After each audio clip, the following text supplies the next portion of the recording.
Good afternoon and welcome. BOTSTEM is an Erasmus Plus project with partners in Spain, Sweden, Italy and Cyprus, with three main objectives, which are to improve the acquisition and competences in STEM subjects, to increase the quality and integration of long-life training aimed at teachers through virtual learning environments, and to improve the public image and perception of science and technology with an early intervention in STEM integrated with a gender-based approach. In order to achieve these objectives, we have developed a new methodology, gender-inclusive and STEM integrated with robotics and programming, fully in line with formal childhood and primary education curricula and its purposes. The material produced has been tested by preschool teachers in several schools in Spain, Sweden, Cyprus and Italy, with promising results. These materials are free and they are available at the BOTSTEM website as well as at Scientific's repository. These online conferences are the perfect ending for this project. Before introducing our guest speaker, we would like to remind you to write your name and country in the chat as a presence check. Thank you very much and enjoy the event. Buenas tardes y bienvenidos. BOTSTEM es un proyecto Erasmus Plus con socios en España, Suecia, Italia y Chipre que tiene tres objetivos principales. Mejorar la adquisición de competencias científico-técnicas en las disciplinas STEM, mejorar la calidad y la integración de la formación a lo largo de la vida dirigida a maestros y maestras a través de entornos virtuales de aprendizaje y optimizar la imagen pública y la percepción de la ciencia y la tecnología con una intervención STEM con enfoque de género desde etapas iniciales. Para lograr estos objetivos hemos desarrollado una nueva metodología, inclusiva en cuestiones de género y STEM integrada con robótica y programación, totalmente en consonancia con los currículum de la escuela infantil y primaria y sus propósitos. El material producido ha sido probado por maestras y maestros de educación infantil en varias escuelas de España, Suecia, Chipre e Italia con resultados prometedores. Estos materiales son gratuitos y están disponibles en la página web de BOTSTEM, así como en el repositorio de Scientific. Estas conferencias son el final perfecto para este proyecto. Antes de presentar a la persona invitada, nos gustaría recordarles que es preciso que escriban su nombre y país en el chat, para poder así controlar la asistencia. Muchas gracias y disfruten del evento. Good afternoon. Today we are pleased to present Fredi Lavjardi, Dr. Daniel Frank, and Andrea Esquinover with their conference Why the World Needs More Human Engineers. Fredi Lavjardi is an USA science teacher that captivated his country when he led his team of disadvantaged teenagers in a university-level underwater robotics competition where they defeated leading schools, including top-ranking MIT. Their story inspired the climate documentary Underwater Dreams, adapted into the major motion picture Spare Parts. Honored with numerous awards in his spirit passion for teaching, Fredi continues to serve as a prominent advocate about the importance of STEM education and offers valuable and inspiring insight on fostering teamwork, sparking creativity, and helping individuals realize and maximize their potential. Dr. Dan Frank is a lecturer at the Arizona State University and at the faculty advisor for Desert Wave, Human in Autonomous Vehicle Engineering. He leads the Foundation's collaborating team at the university and mentors 3 robotics teams with disadvantaged teens, as well as 2 other robotic teams in a secondary school. Well, I let you with the speakers.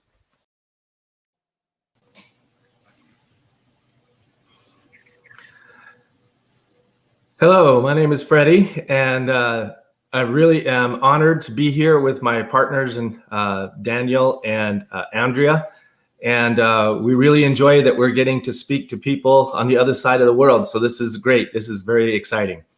We're going to go ahead and start with the introductions. So my name is Farid Dodin. People call me Fredi.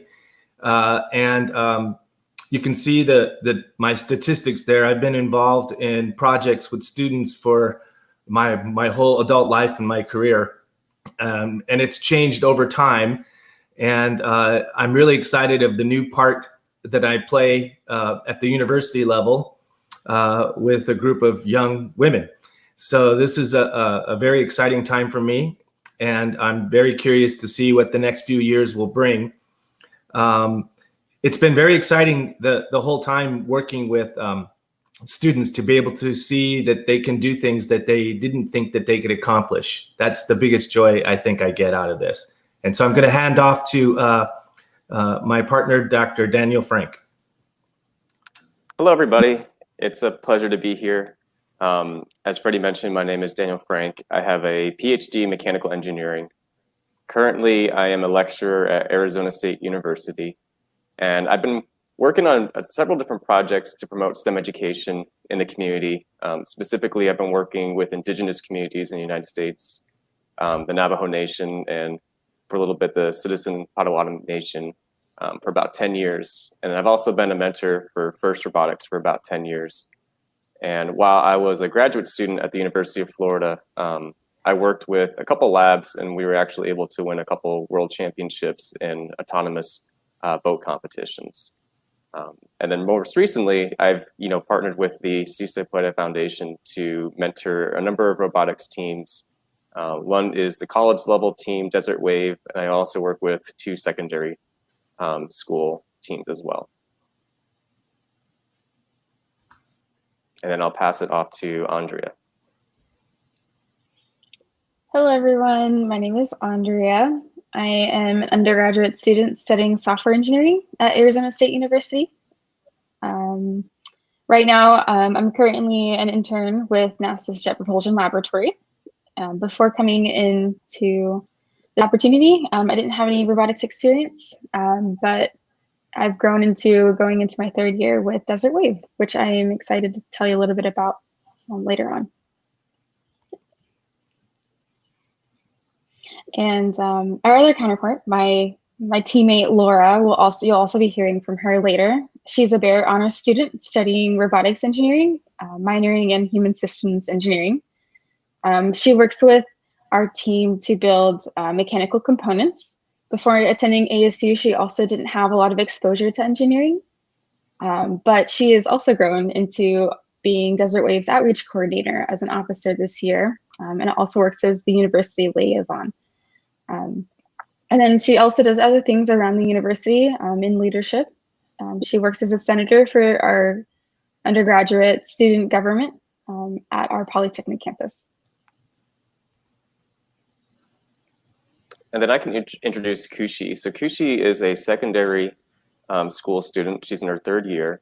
Unfortunately, she's not able to be with us because she's in school right now, but she did record a message that she wanted to share with you all. She's been involved in FIRST Robotics for 6 years. She's currently a programmer for 2 robotics teams. And she was a silver medalist at the IRIC North American Science Fair and the Drop the STEM People's Choice Award winner for her research. And currently she aspires to be in a leadership role in a STEM career.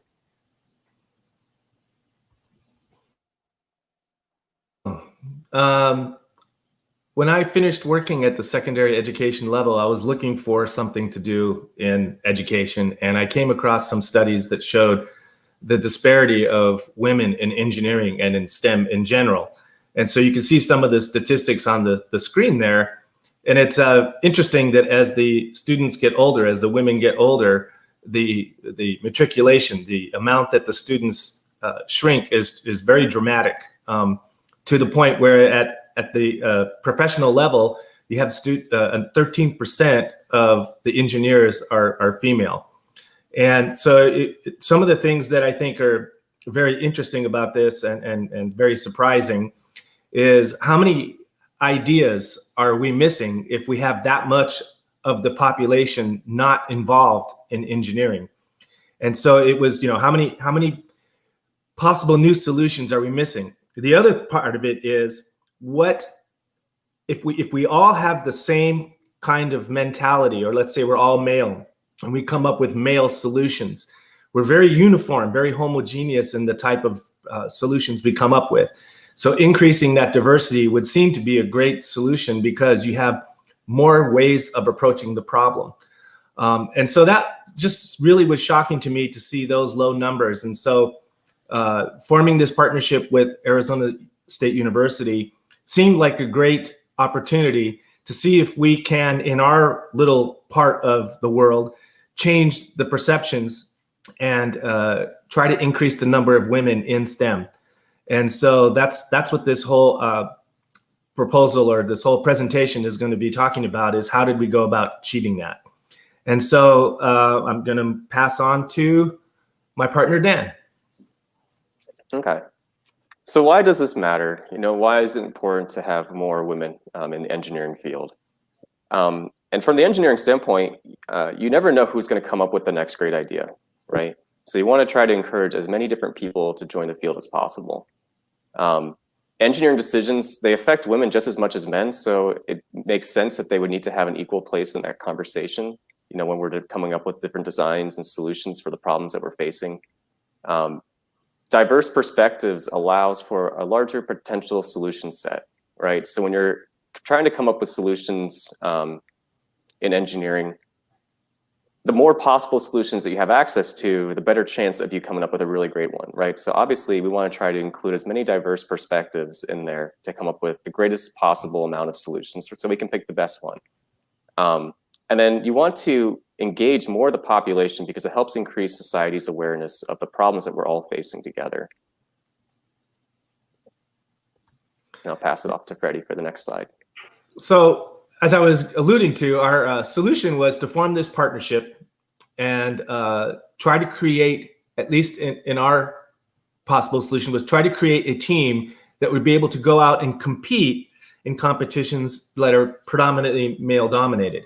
And the idea serves twofold. If we can get a group of women to work together in a safe environment without male interference, that they could gain confidence and gain those skills, and then hopefully gain enough so they can go into a competition where their success could be realized, then we'll see two things happen. And the plan was a 3-year plan originally, and that was that by the 3rd year, we wanted teams at the competition to not think of the women's team primarily as a women's team, but as a team that they could lose to in the competition. If we can create that mind shift, then people would stop thinking as the women's team as an inferior team. And so we set about putting that team together, and it allowed to do several things. Like it allowed the women to be able to take risks without interference from males criticizing them or the fear of being criticized. And it also encourages students, if they don't have that risk, to push themselves beyond what they normally get the chance to do in the classroom situation, because a lot of the things that we're working on are the things that real engineers and the real world are working on. So it gives them a chance to spread their wings, to try to find how they fit in the greater scheme of things as far as science and technology. The other thing that we did was to help focus them on the competition itself, like what aspects of the competition are important to pay attention to and make sure you do as good as you can, and what other things are distractions that keep you from achieving that goal. So that was our primary thing. And then what happened was we also realized that by creating this college team, we're adding one more to the chain of a progression. And Daniel's going to talk about that shortly here. But basically starting from the younger ages with a group of girls and carrying them through secondary education and then college. And I'll let him talk about that. So the Seaside Puede Foundation has been providing high quality STEM programs for young girls and women for a number of years. And Desert Waves, the college team, is the newest piece of that. So you can see that we have, elementary, middle school students. They participate in the first Lego League and Sea Perch competitions, as well as NERC. And then for secondary, school, we actually have a brand new team this year as well. So we have them doing FRC, which is the first robotics competition, as well as FTC this fall. And then we also have the college program. And so the idea is that, we've created this longitudinal program where, each of the different groups can interact with each other, they can support each other, they can encourage each other, and they can even mentor each other. So for example, we have the secondary students, they are very active with mentoring the middle school students. And, like Andrea's in college, but she also helps us with mentoring the high school or the secondary school team. And so there's a lot of really positive interactions between those different groups. Fred, do you want to go to the next slide? And that partnership and those relationships between those different groups is really important because, it's necessary for these students, especially the young girls, to have accessible and relatable role models. And so we've kind of, scaffold these programs in a way to allow these interactions.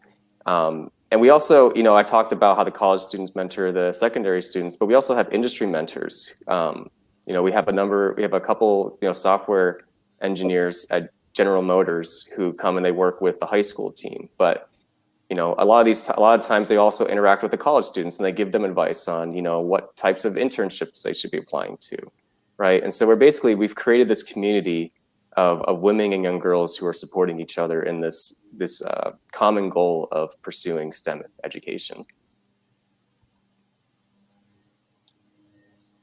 And just to give you one example of the partnership that these different groups have together is the college team, Desert Wave, and the high school or secondary school team, Degrees of Freedom, they actually partnered up for an outreach activity last Christmas. So they worked together to adapt toys for children with disabilities so that they would have something that they could play with. And we purposefully partnered up the college students with the high school students so that way they would have that interaction between the two teams. And there was a lot of really positive interactions that came out of that. And I'm going to let Andrea share a couple quotes from the participants of that activity. Thank you. Yeah, so this quote came from one of the Degrees of Freedom high school students that participated with us. She says, "I thoroughly enjoyed working with Desert Wave during the hackathon. The ladies are all very bright, and apart from being great mentors and engineers, they gave me an insightful perspective on life as an ASU student. From ensuring that I understood each step of the adapting process and the function of the different tools we used to joking around with us at lunch, our big sister team made me feel included, involved, and valued." We do have another quote from someone from my team at the university level. She says, "I walked up behind a young woman representing Degrees of Freedom. She's explaining to her companion that she feels an extra urge to be professional when Desert Wave is around because she sees us and she's like, whoa, they're here too. I giggle and she turns around with a jump to find me with a red sticker on my nose and a goofy grin erupts on her face too. We are cut from the same cloth. I find her just as, if not more, impressive to be working on robotics and volunteering at a young age and still recognize the need to be professional." These two quotes specifically, I thought were really great because they show the impact that it had for the two teams, even though we're at two different academic levels, to be working together because even though we were on different levels, we still felt very similarly about wanting to be professional and wanting to make a big impact on each other. And I think that this is a good representation of how that happens. So, difficulties encountered. Obviously, one of the things that I thought we'd be able to do, but it was a lot more difficult. I knew that there was going to be a shortage of women programmers, but and mentors. It just seems like it's a lot more difficult than I thought. The numbers are so small that at this time we maybe have one female mentor. Sometimes we get up to two, but especially in programming, it's very, very rare. And the few programmers that we do find are not able to commit the time to help us. So that's one area that we need to focus on. The fact that there's just not enough women programmers is a big problem in itself, but we're still working on that. The other thing is that most of the team members, when they joined the project, didn't have any STEM experience, much less any hands-on experience with working with tools. So those are things they had to learn that normally their male counterparts would learn at a younger age. And then the other thing that was difficult was managing the partnership between the Si Se Puede Foundation, which is a nonprofit organization, with a university. There are some policy issues and financial issues and different things that had to be worked out. And maybe there wasn't 100% agreement on what the final vision was. And so at first it was a little awkward, but things are working out and improving. It was a model that just wasn't commonly used when this kind of partnership was formed. So it's a slightly different thing for them. Raising funds for the cause. When we were trying to raise money initially, there was a lot of resistance because people thought that there's no way you could have a women's team and be competitive, that this is a fool's errand, that you're wasting your time. That's the kind of comments that I'd get. But little by little, we were increasing our funding. And some of our big donors at first were female entrepreneurs who believed in what we were trying to do. And so that's changed a little bit now since we've achieved some notoriety. So it's not as difficult raising funds as it was originally. And along with the hands-on experience with the students, the other one is just the lack of knowledge in the content. It's not like underwater robotics is common knowledge that most people come across.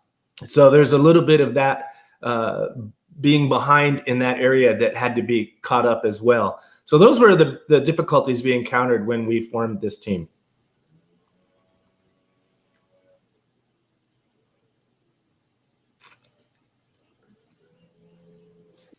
So as everyone's experienced some kind of like difficulty when the global pandemic outbroke, on the robotics side, we did see a big shift in the ways that we can interact and communicate with our members and still be progressing towards our goals. Some of the ways that we were able to adapt and still make progress as a team was to move to any kind of virtual environment that still allowed us to communicate and see each other. So similar to a software that we're using right now, we're able to video chat. We moved all of our weekly meetings to Zoom. It's another video platform. All of our communications prior to the pandemic was through Slack, which is another software for all of us to communicate through, share files, that sort of thing.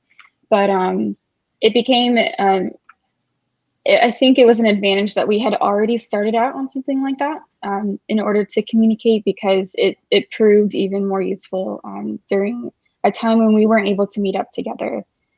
And if you think of doing like robotics virtually, that must sound like something that could be almost impossible, right? To be able to work on a team, but individually by yourselves. Well, our mentor, Fredi, was able to facilitate a different type of environment where we individually could meet up in his garage. And so we coined the term in his namesake, Lavjardi Labs. But it was just a clean space for us to work in.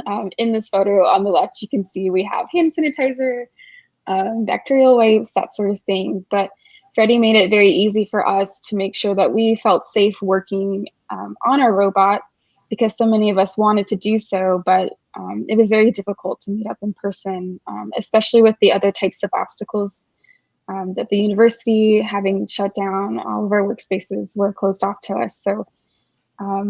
And our other mentor, Dr. Frank, was also able to take home our 3D printers. So anytime a student was able to finish a design, they could push it to Dr. Frank, who had access to the part. And then in the pipeline would pass it off to Fredi, where a student could work on it individually and still get that one-on-one mentorship. So it's been quite difficult, but we've been able to adapt in this way, and it's in part of the ways that our mentors have facilitated these environments for us, but also because of the passions that our team members have. None of us could imagine just stopping the project altogether. So, yeah. And with regards to like the secondary school teams, we've also had to find creative ways to still, be able to provide them opportunities to learn about, science and engineering and math, but in a safe way. And so the other challenge too is also still trying to promote a team environment, even though we physically couldn't meet each other in person. And so we tried a lot of different things. There's a picture on the left you can see. We made care packages for the students and we deliver them to them. We've done team bonding nights, so we'll all log into Zoom and we'll just all eat dinner together and we'll just talk about our days, and we'll play Pictionary or online games with each other, and we'll invite the college team and they'll play with us. And then as far as actually building the robot, so we just started a new team, and the robots are relatively small, so they're, I don't know, maybe a half a meter by half a meter by half a meter in terms of the dimensions. It's about like that. So it's small enough that one person could pick it up and carry it around. And what we do is, we put that robot in a trunk. Student can go pick up the robot, we'll drop it off. There'll be a toolbox in there as well that has all the tools that they need to work on it. And then when the student's done, they can wipe it down and they can, put it in somebody else's truck and then they'll deliver it. And so, we have this contactless way of moving the robot from home to home so that the students still have access to the robot and still able to work on it, even though we can't physically meet in person in one designated area.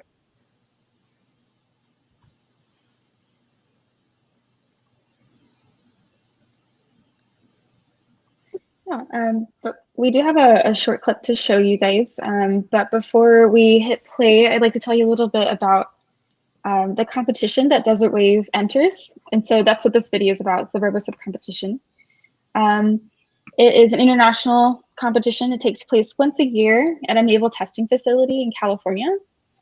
And the challenges that are in the competition are designed in partnership with the Office of Naval Research on different areas in research that are actively being approached. So the groups that are involved in trying to solve these problems would be our government, the military, other third-party companies, and they've released these problems in a setting in the competition that allows for groups outside of the ones that I've mentioned, like us at university, at high school, other community teams, to be able to take a shot at solving these advanced problems to see what kind of approach that we would take, not being professionals. And so some of the things that you'll see in this video are reflections of that, some of the challenges that we had to overcome to be able to do well in this competition. If you wanted to go ahead and hit play. Thank you.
With simplicity, speed,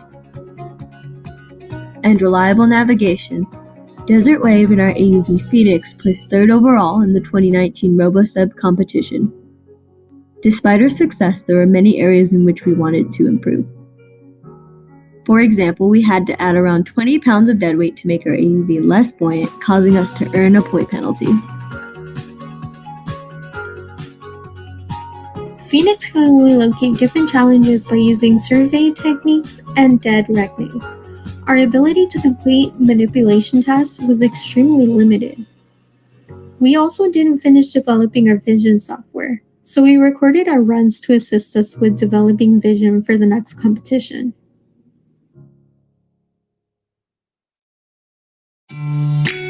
A A year passed and we created a new game plan by designing a new AUV that builds upon our previous successes and addresses our previous weaknesses. This video documents the process we have made towards completing our new AUV, Dragon.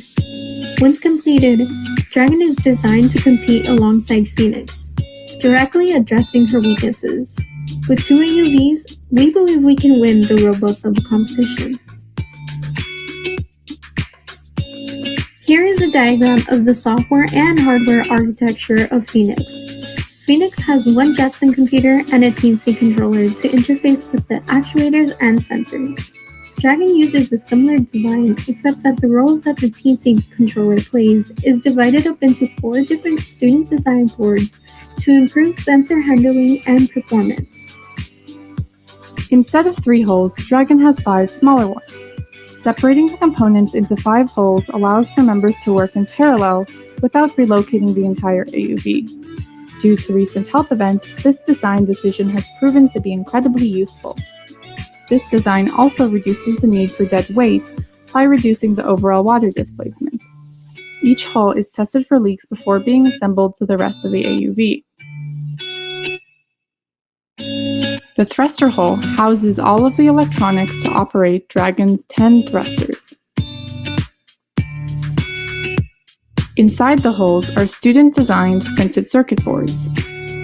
Power to Dragon's thruster power bus can be controlled by an on-off switch.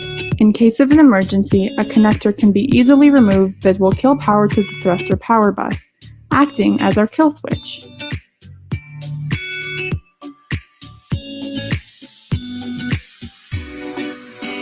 Our previous AUV was not capable of earning points in challenges that required marker droppers, torpedoes, and advanced object manipulation. With our pneumatic system, that will change. Our marker dropper, torpedo launcher, and grabber arm were all designed with reliability in mind. Our pneumatic grabber was inspired by a design from Team Bumblebee. Here's some footage of us measuring its grip strength and then picking up blocks. While still under development, it is showing a lot of promise. Each of these components utilize pneumatic cylinders operated by solenoids that are controlled by our custom pneumatics board. Before completing assembly of the pneumatics hull, a program was designed to test fire each solenoid one by one. Our marker dropper has been tested dozens of times without fail.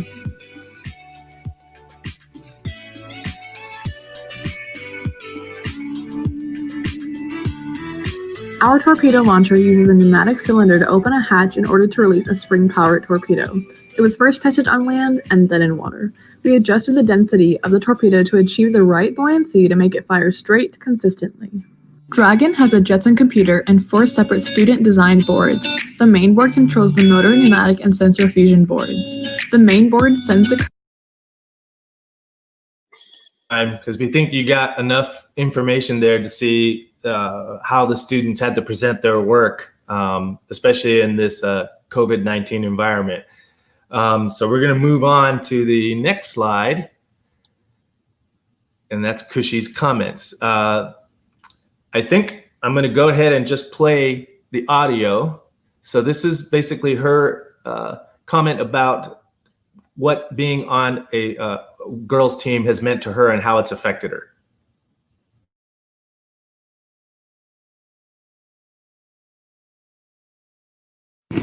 Hello, my name is Kushi Parikh. I am a junior in high school, and I am part of FRC Team 6413, Degrees of Freedom, and FTC Team 18312, Degrees of Freedom. Being on a robotics team has allowed me to learn both soft skills and practical skills that I can apply in the real world, like to get a future job. For example, being part of a robotics team, teamwork is essential. You have to learn to work with others, compromise, and collaborate. I also learned skills that I wouldn't have picked up otherwise, like using OpenCV and HSV neural networks for object detection. Being on an all-women's team has allowed me to represent all women in STEM. We feel even more proud of our achievements, knowing that it's a step forward for female representation in the field. I believe that the relationship between the high school and college teams has been extremely beneficial. Not only are the Desert Wave mentors extremely inspiring, but knowing them helps me get valuable connections that I can use to get advice for what colleges I should apply to, get advice for what life is like in college, and they're just amazing friends and great people to interact with. For example, we did a holiday hack where we adapted toys for children with disabilities to use, and I had a great time. That was my first time ever soldering or using a heat gun, and the Desert Wave mentors were extremely helpful. Overall, I would recommend being part of a robotics team to anyone. It's an extremely beneficial, rewarding experience. Thank you.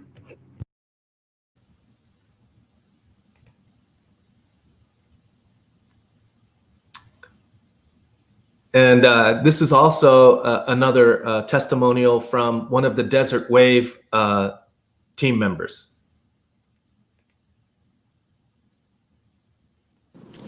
Hi everyone, my name is Laura. I am a second-year student studying robotics engineering. This is also my second year on Desert Wave. So I'm just here to talk a little bit about my experience on Desert Wave and how it has changed my perspective on engineering and my career in college. So in high school, I took a couple coding classes. My parents encouraged me to go after engineering, but the environment of the classes weren't very supportive for women in STEM. I was the only girl in my class. I didn't really interact with anybody. I sat in the back of the classroom. I didn't know how to ask the right questions, or I just felt very discouraged. It was very intimidating for me as a woman to feel like I could pursue a career in that field. So when I got to ASU, I went in as a human systems engineering major. HSE is mostly psychology based, kind of like determining how we can create technology be more efficient for humans, not necessarily the actual development and design of the components that we create as engineers. But then I met Dan Frank, and he told me, you have to join Desert Wave. You have to at least give it a shot. Go to one meeting. And I was very hesitant because of how intimidated engineering made me feel and how scared I was to be vulnerable, I guess. And I didn't feel like I had what it takes to be what it takes to be an engineer, right? Which kind of sounds silly because anybody can do anything they set their minds to. I just felt so inside of myself that I couldn't really branch out and go outside my comfort zone and do something that I never imagined myself doing. But I told myself, hey, one meeting won't hurt me. It won't. The worst case scenario, I just don't join the team, right? So I go to one meeting, just the first meeting, and it changed my entire life. Our officers last year talked about their experiences, the development they made in Desert Wave, and it just changed my whole perspective on engineering. There were other girls just like me who had felt discouraged and felt like they couldn't do it, but they found their calling and they came together to achieve amazing things and to go after their passions, the things that set their souls on fire. And I just immediately knew this is the environment, this is where I wanted to be. And after my first season of being a part of Desert Wave, I've helped design 2 components. It's totally a team collaboration. Definitely, oh my gosh, I can't imagine doing all this alone. But it's just, I've become so much more confident. And I believe in myself, and I truly believe that I'm a woman and I'm an engineer. That is so cool. So as of the last spring semester, I officially changed my major to robotics engineering. I kept HSC on as a minor, but yeah, I am so excited to continue my development in engineering alongside these amazing, inspiring women that I have the utmost pleasure of working with. Yeah, thank you so much for giving me your time and for listening. Thanks. I hope you guys have a wonderful day.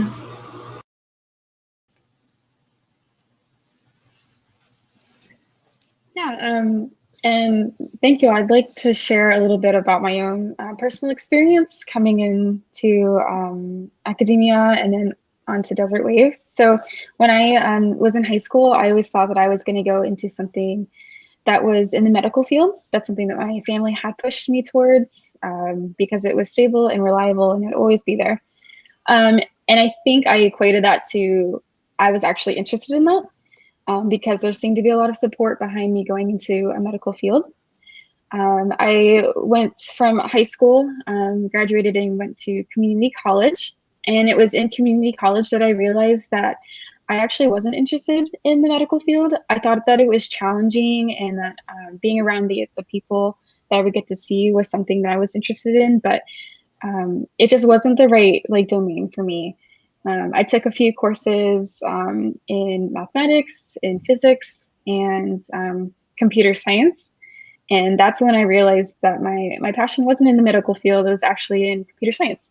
And so I pursued that through community college. I went to a very small school, and so the higher up I went in my associate's degree plan, the smaller the class size got. And especially the more focused it got in computer science, the more women I was seeing in my classes. And somewhere along the way, there was probably some unhealthy dynamics that went on in my classrooms that made me feel less included than my male counterparts, my classmates. They all seemed to be very confident in their answers, and where I was a bit more hesitant to raise my hand if I wasn't quite sure of my response would be correct or not. And I think it was just because of the feedback I would get when my response wasn't right. So some of those habits of, I would say something that wasn't the right response, and then my classmate, instead of my professor responding to me, it would be my classmates responding. And so I think that's where I started building this complex of I wasn't quite adequate in my skill level compared to my classmates, even though we were in the same class. I started to decrease in my confidence, and I can look back and see where some of those things happened. I was also discouraged at different points from my professors to pursue engineering when I moved on to university, and only because they saw the kind of experiences that their own daughters went through at university, being in a male-dominated field. And so I think their intentions were kind-hearted, but it was bad advice. And I'm glad that I didn't listen to them, because at university, I went on to study computer science. So now I'm in software engineering. And when I came to Arizona State University, I was looking for a way to find out what exactly software meant in the real world, because I enjoyed the challenge that programming gave me. And all of the advanced mathematics that it took was really exciting for me, but I just felt that I was missing the connection of what I would end up doing afterwards. And so I knew that I wanted to find something extracurricular. At the point, I thought it was a club, but as if it was a signal from the universe or something, one day I saw an article that was published about Desert Wave. They had just become a team, just established, and they took a photo in front of their robot. It was in pieces, but I reached out instantly. There's something about that photo being an all women's robotics team. It felt more safe. I knew that I still had this reservation of I don't feel that I have the right experience. I didn't do robotics growing up. But I reached out, and I'm glad I did, because I think two days later, I was on a video call with Dr. Frank and Fredi and the rest of the team, and none of the conversation was about what my past experiences were that I could bring to the table, but when was I ready to get started? And so from then on, just being in an environment where I was with other women who had similar struggles coming into engineering, maybe didn't have all the experiences that I thought that they should, being on a robotics team. It was something that was a bit comforting. And so less and less, the more involved I got with the team, it was less about all of these other things that I had been worried about, the social aspects that I had feared, and it was more about the robotics. And so I did feel that I was in a space where I really was like enabled to learn and to do the engineering. Don't worry about everything else. I didn't feel those social pressures. So I think it was very important for me to have found an all women's team at that point in my, like undergraduate career, because it's really changed the trajectory of everything that I've come into. So now I know what focus in programming that I'm interested in. I know that I want to work in intelligent systems. The opportunities that I've received since being a part of this team, where we've been able to prove that we're capable of doing these amazing things that we've set out, reaching these goals that didn't seem to be possible, not because we were women, but because we were a very young team. And then because of our achievements, there are just validations that we do have a place in this space and we will succeed as long as that we're the ones that are working hard towards it. And it's very important that we've had mentors that have backed up this mindset for us. And so now I'm going on my third year with Desert Wave. Second year is as the project manager. Now I have opportunities to be in a mentorship role for other young women that are in robotics, which is something that I absolutely love. And I didn't think that I would be doing something like that so soon, but I am because of my experience on this team and the confidence that it's built. But thank you all for listening to my story. And yeah, I'll pass it back to you guys.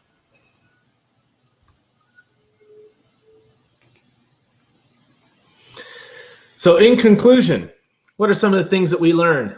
Well, one is that at least in our community, we've challenged the perception of what women can do on a robotics team.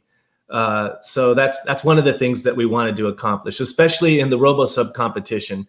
I'm sure, definitely, that they think that we are one of the teams that they have to worry about, and that's what we wanted to accomplish. It may be impossible for them not to see us as a women's team, but it's not the only thing they see us as. And it may be the second thing that they see us as, especially if they're worried about winning. So that's part of the competitive aspect, I think, that helps our team be successful. As you saw from the statements from the students, their confidence and abilities have increased tremendously when they're given the chance to grow without being controlled by the male-dominated culture.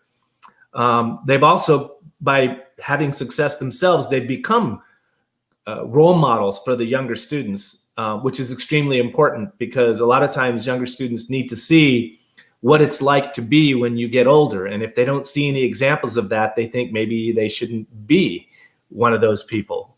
And you heard that alluded to in some of the testimony as well. It also, and this is the thing I really like about it, is it exposes students to cutting edge technology. So a lot of the technology they're using on these projects are things that industry is still developing themselves. So they have a firsthand chance to get to play with that technology so that when they get out in the workforce, they have those credentials. You know, people say, oh, wow, you've really done this kind of stuff, and hopefully that makes them more valuable as an employee. The other thing is the internship opportunities. As you heard, Andrea is working for JPL as an intern, and we've had several other successful internships as well. So those, by making them more valuable STEM student, those internships come more readily. The other thing that's really interesting too is that the university's profile in gender diversity has increased. Since we've placed high last year and pretty high this year, the amount of publicity that's garnered from that success helps the university in its advertisement and how they're helping women in engineering. And so overall, the program has been very successful.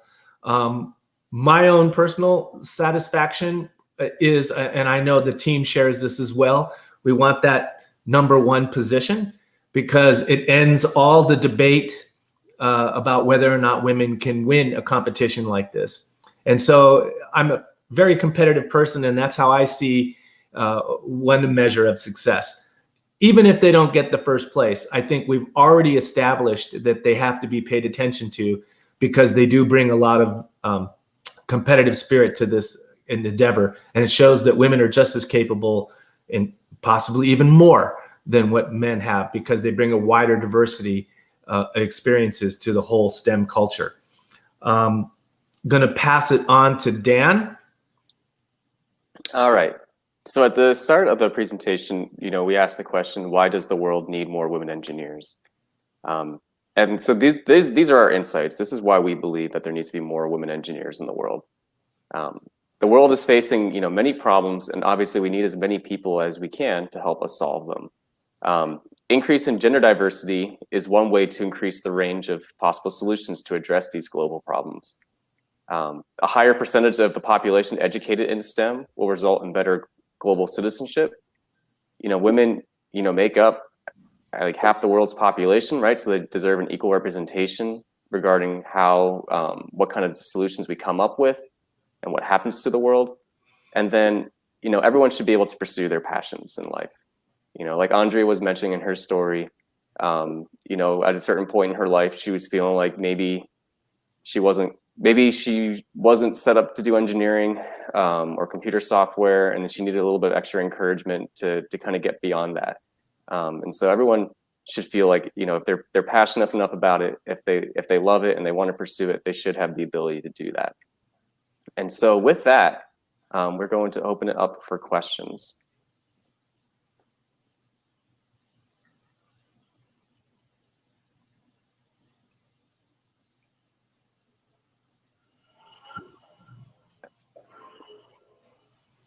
Okay, so I see a question posted.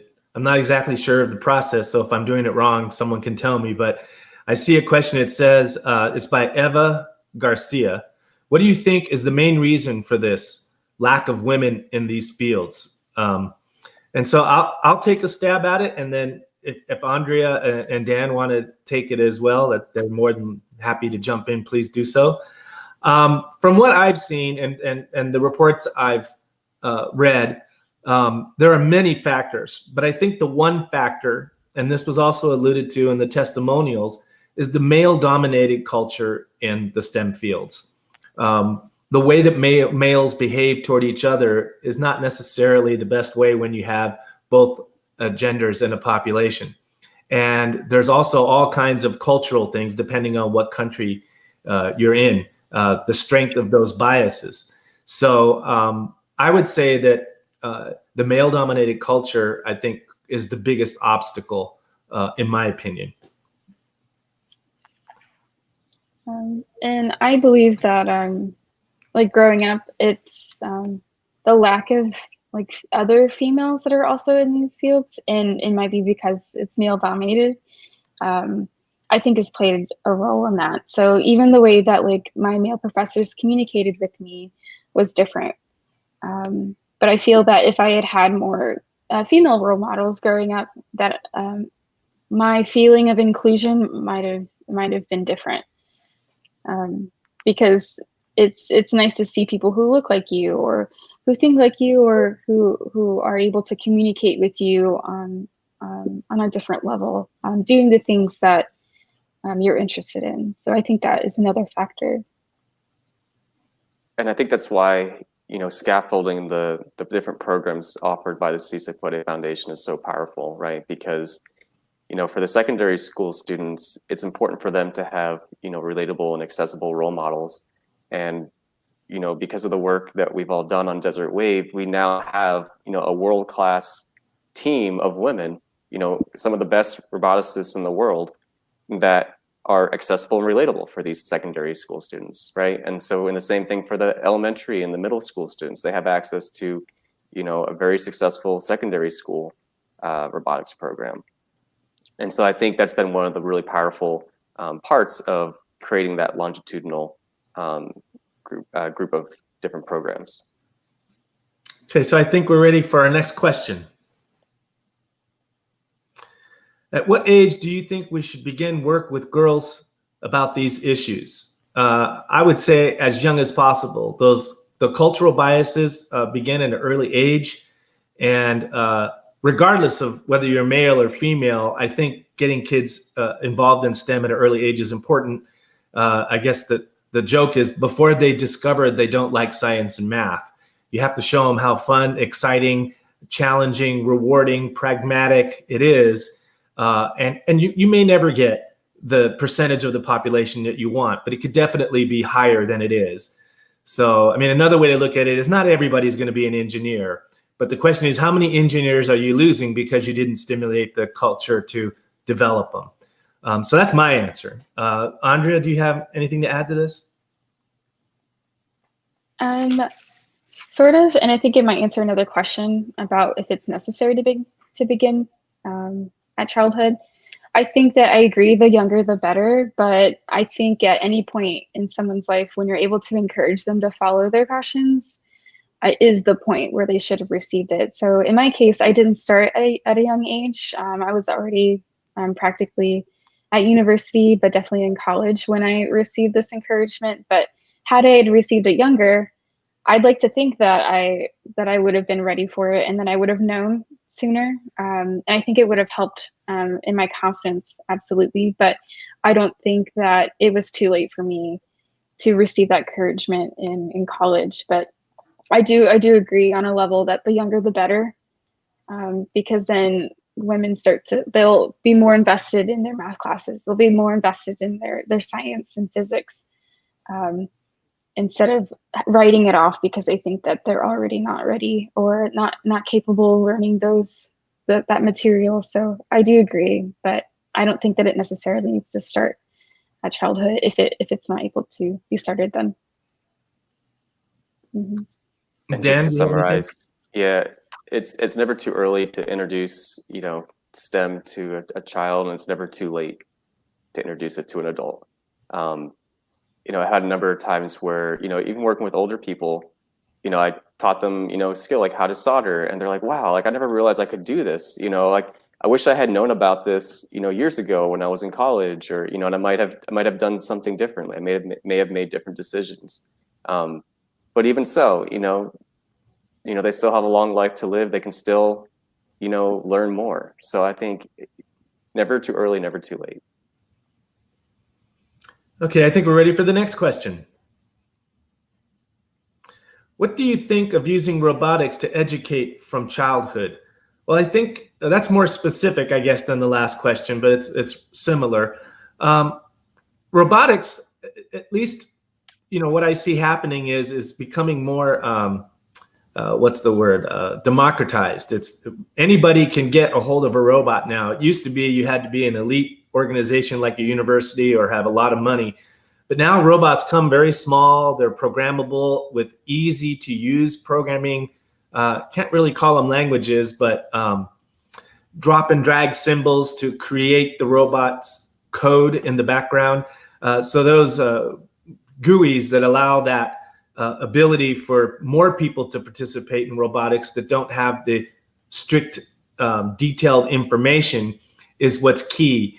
And I think that robots in education it's only going to increase, because I think that the joy that students get from interacting with something they're able to program is a very exciting thing. And I think that more students are going to be involved, especially with autonomous vehicles. That's something that's in its infancy right now. It's growing, and the more that we can get students involved with that, I think the more it'll be in education. Robots also take many forms. I mean, you could just take AI by itself, and students could be working with that, using a computer to teach a lesson, or to interact with students, or maybe to help the medical profession in questioning patients and helping to come up with diagnosis. I mean, the field is extremely wide. So when you say robotics, most people think of the actual robot that's a machine, but robotics is now entering another phase where it's the AI, it's the intelligence that is the key factor. And that's what I see as far as connecting it to education.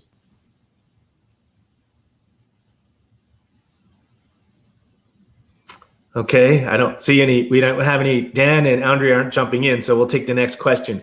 So teachers be taught about all these perspectives. Are they prepared? I'm gonna let Dan jump on this one first because I took up the air last time. So go ahead, Dan. Okay. Well, you have a different perspective as a teacher in secondary school. Are teachers prepared?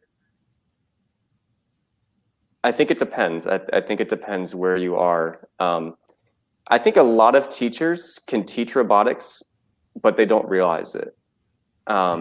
I think that there's, especially for, somebody who's been teaching maybe history or language arts, there's kind of this concern that, well, maybe I don't know enough technical skills to be able to teach these students on how to build their robot. Maybe I'm not qualified for this, or, it's too late for me to learn. And that's, going back, it's never too late to learn these skills. And I think it's a lot less intimidating once somebody sits down with you and works through what you actually need to do. And I think once people start to try it, they feel a little bit more comfortable. And then, after a year or two, they just start to recognize, hey, this actually isn't so bad. So I think part of it is a confidence. It's something that's new and something that might be scary to a lot of people.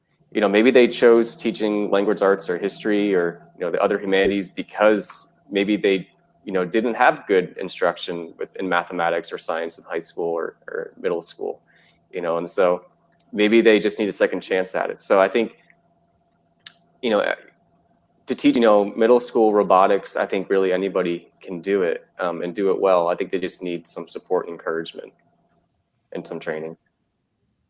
So to jump into that as well, most of my experiences was at the secondary level, the high school level.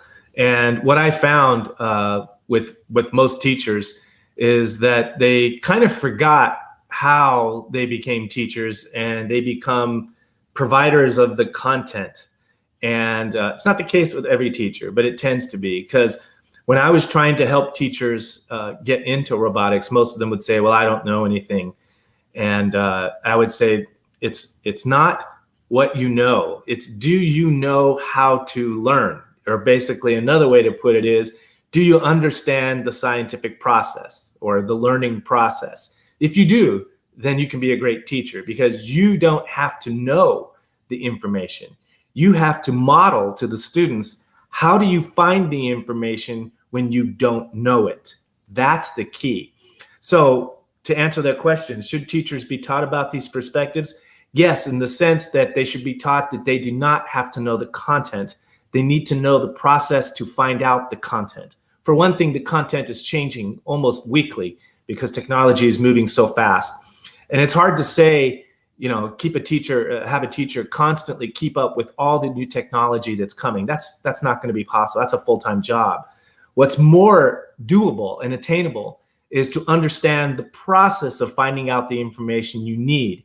The joke we use in education is, you don't need to know all the stuff. Google knows all the stuff. What you need to know is how to find what you're looking for in Google, and to determine if it's something you can use or not, and be able to apply it to what you're using it to. So I think that's the biggest thing that teachers need to understand. And I think they need to pass that on to their students, that again, it's the process that's important. And having used this approach at the high school level, I was able to get the students to achieve incredible things because they weren't depending on content. They were depending on the process of experimentation and trial and error, and learning how to do all these things. They were following that strict process. I think it's easy. If you look at a lot of robotics teams, most of them the mentors tend to be from the science background, because science tends to be more into the scientific process, the learning process. But every now and then you can find a leader of a robotics team that's an English teacher, or maybe a business teacher, because they understand the process and realize that they don't have to know about robotics in order to help students learn about robotics. And so that's my take on it, is I think as long as the teachers stay focused on process, that it doesn't matter if they know the content as much, because if they're involved with the students in that process, they will gain that knowledge in the content. So that's my take on it. So the next question. Okay, this is by Cecilia Gigante. I am not interested in competitions. I think it's about personal challenge, teamwork, taking diversity into account. What about those who want to go slower? I'm going to just put in my 2 cents there. If someone is learning for the pure joy of learning, that's perfectly great. My experience has been, I like to work on human emotions or human aspects. And I know that humans don't like to be embarrassed, and they tend to be competitive. So a lot of learning occurs under circumstances that humans might not normally put themselves through. So I think there's a very valuable part of the competition that shouldn't be overlooked. However, if a student or teacher is super passionate about a subject, then you might not need that competition aspect to trigger that drive and desire to learn more.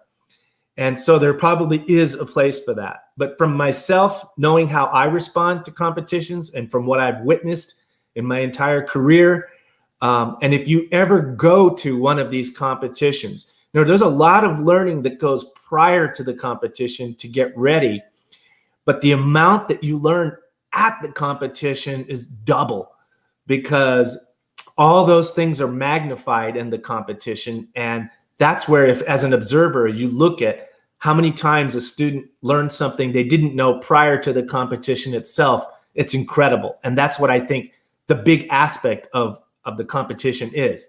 But again, if you're someone that is really fascinated and excited by the subject itself, you may not need a competition to do that. So to answer your question is yes, both. You could, but my experience has been that most people learn when they're in a team environment, when they work with other people, when they're not alone, when there's pressure, when there's a little bit of potential embarrassment involved. You don't want to be the last place team. You don't want to be the team that does something ridiculously, wrong.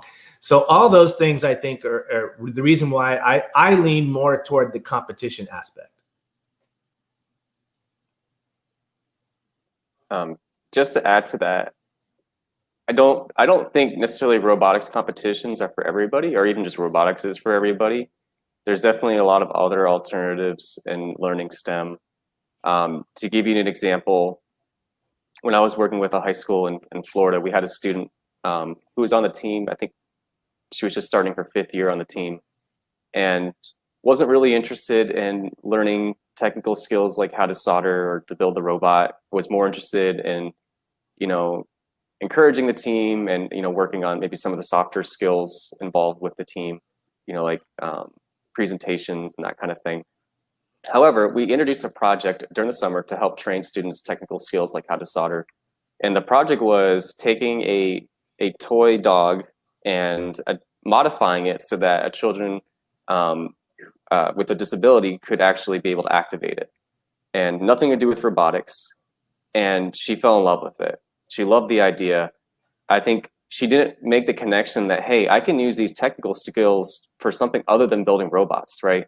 Because the robots we build in the competitions, they don't really help anybody, essentially. I mean, especially in the secondary school, the competitions, the robots have to pick up a ball and put it into a hoop, right? And so, some students might be looking at that like, well, what's the point? Who does that help? But here, where she had to take this dog and she had to modify it, and she knew that this dog was going to go to a child and it was going to make their day a little brighter. That was a better motivation for her. All of a sudden, she wants to learn how to solder. All of a sudden, she wants to learn, how to cut wires and do all these other technical skills, because that was what motivated her, was helping people. And so I think you just have to look for different ways to motivate people and let them understand that, STEM isn't just about building robots, right? There's a lot of ways that you can use engineering and technology to help people. And I think that might be more attractive for some students.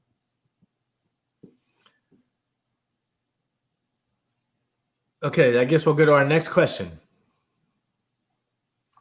This is from Maria Diaz Ojeda.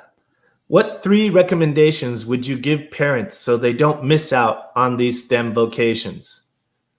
Do you have something you want to pitch in here, Dan, or you want me to take a stab?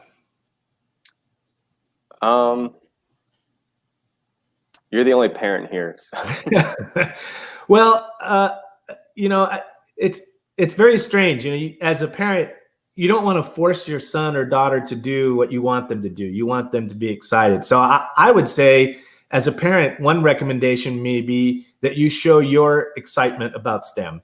Whether you guys watch, science fiction movies together and talk about it, whether you go to events that showcase STEM, like robotics competitions, or maybe displays or museums, I think sharing that is probably the biggest thing, because the kids are going to pick up whatever the family does. And if the family does those kind of things, then it will be something that becomes part of their makeup. The other thing might be to point to other examples of people that are doing incredible things. I mean, it depends on the kid too, but one example might be, say, look at Elon Musk. He has his own car company and he has his own rocket company. And think about it. He's the only person that can put his own car on his own rocket and put it into space. There's no other person on the planet can do that. Isn't that cool? Well, you could do that too if you go into these fields and you become successful. So pointing to other examples might be another way. The third component might be is pointing out, as Dan alluded to, is people want to help the other people and people want to help the world. And one of the ways that, especially the more complicated the world is getting and the more trouble that the world is in, science and technology is going to be the way that we get out of these problems. And so if a person wants to be relevant in the 21st century economy, you have to be able to do two things, and that's be creative and solve problems. And if you can focus your son or daughter into doing those things, as Dan mentioned, STEM doesn't have to be in robotics. It could be in modifying toys for kids. It could be in solving greenhouse gas problems and keeping the world from overheating. It could be in we're running out of fresh water. What do we do for the populations of the earth to increase the amount of food when we don't have enough land to grow? There's all these problems that are coming on, not to mention COVID and all the other viruses that we're going to be facing in the future. So trying to pinpoint what your son or daughter might focus on might be difficult, but showing that the potential is out there. Those are the three different things I would think of as a parent, is show them their place, where they're going to be in society. And then if you can paint that picture enough in their mind that they can see that they can be a part of society instead of just a spectator, I think that's what I would do as a parent.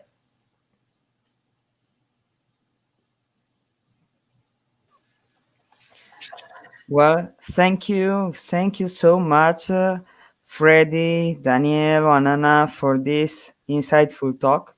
I really love the work you do, and I think it's a long way we have to go in order to have more humans linked into STEM abilities. Thank you again very much. Thank you. Our pleasure.